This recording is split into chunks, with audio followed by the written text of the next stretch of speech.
Patricio Aylwin, para muchos, el primer presidente del retorno a la democracia, para otros, el político moderado que logró unir a un país quebrado, pero detrás de esa imagen pública existe una historia poco conocida, la del niño.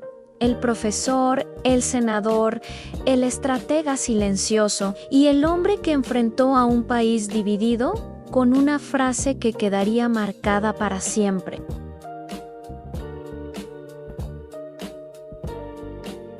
Patricio Aylwin Azacca nació el 26 de noviembre de 1918 en Viña del Mar, Sus primeros años estuvieron marcados por constantes mudanzas debido al trabajo de su padre Miguel Aylwin, juez de profesión. Durante un tiempo vivió en San Bernardo, una etapa poco mencionada pero importante, pues allí comenzó a observar las diferencias sociales del país. Su madre, Laura Azócar, era una mujer rigurosa, amante de la lectura y profundamente religiosa. De ella heredó su disciplina y la convicción de que la educación era la llave para todo. Entró al Instituto Nacional, donde destacó por su seriedad.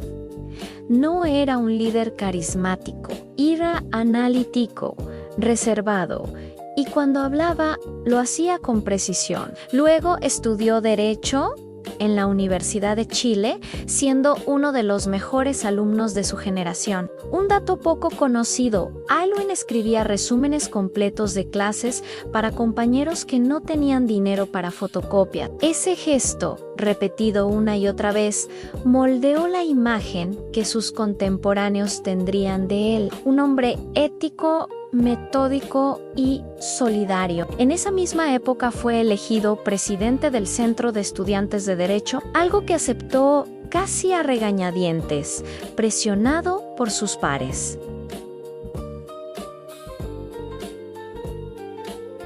En 1938 fue uno de los miembros fundadores de la Falange Nacional, que más tarde daría vida a la democracia cristiana. Aylwin participó en la redacción del primer ideario del movimiento, un documento con fuerte énfasis en la justicia social y el humanismo cristiano. En 1965 fue elegido senador y más tarde presidente del Senado. Su estilo no era confrontacional, prefería la negociación y el equilibrio. En paralelo, fue académico en la Universidad de Chile y en la Católica. Sus alumnos recuerdan su claridad, pero también su estricta disciplina. Tras el triunfo de Salvador Allende en 1970, Aylwin vivió uno de los momentos más difíciles de su carrera. La democracia cristiana quedó dividida y como presidente del partido estuvo en el centro de negociaciones que aún hoy generan debate.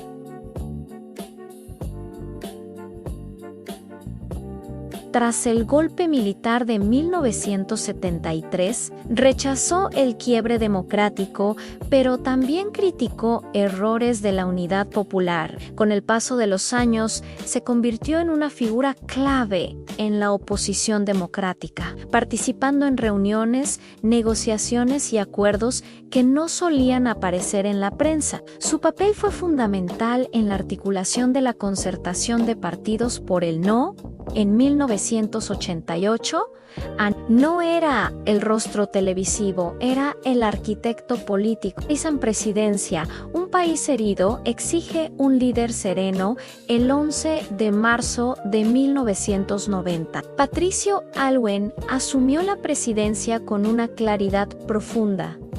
La democracia no significaba solo volver a votar, significaba volver a convivir. Impulsó 3 ejes: normalización democrática, crecimiento con equidad, verdad y reconciliación, con la creación de la Comisión Rettig.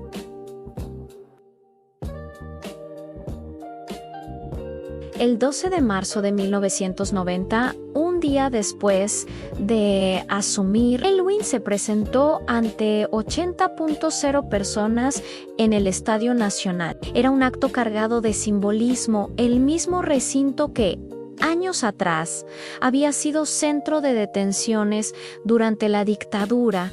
En el punto más tenso de su discurso, Aylwin llamó a la sana convivencia sin importar las creencias, ideas, actividades o condición social, sean civiles o militares. La multitud, todavía con heridas abiertas, comenzó a abuchear. Fue entonces cuando Aylwin pronunció su frase más recordada: civiles y militares. Chile es uno solo, acallando así la revuelta.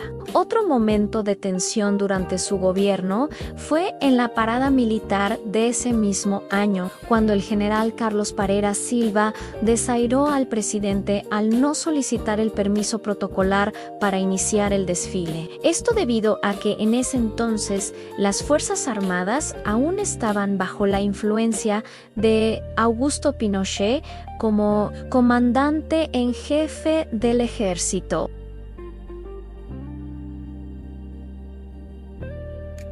Tras dejar la presidencia en 1994, Aylwin optó por un rol discreto. Participó en seminarios, escribió reflexiones y se dedicó a su familia. Nunca intentó volver a la moneda. Creía que su tarea ya estaba hecha. Murió el 19 de abril de 2016, dejando una imagen transversalmente respetada. Su legado no fue el de un político ruidoso, fue el de un líder que entendió que en tiempos de fractura, la moderación también es valentía. Cierre. Patricio Aylwin fue ante todo un constructor, el arquitecto de una transición pacífica, el hombre que enfrentó un país dividido y se atrevió a decir, incluso ante sus contrarios, que Chile es uno solo, sin importar las creencias ideológicas de cada individuo. Un recordatorio de que la democracia no es un lugar al que se llega, sino una convivencia que debe cuidarse día a día.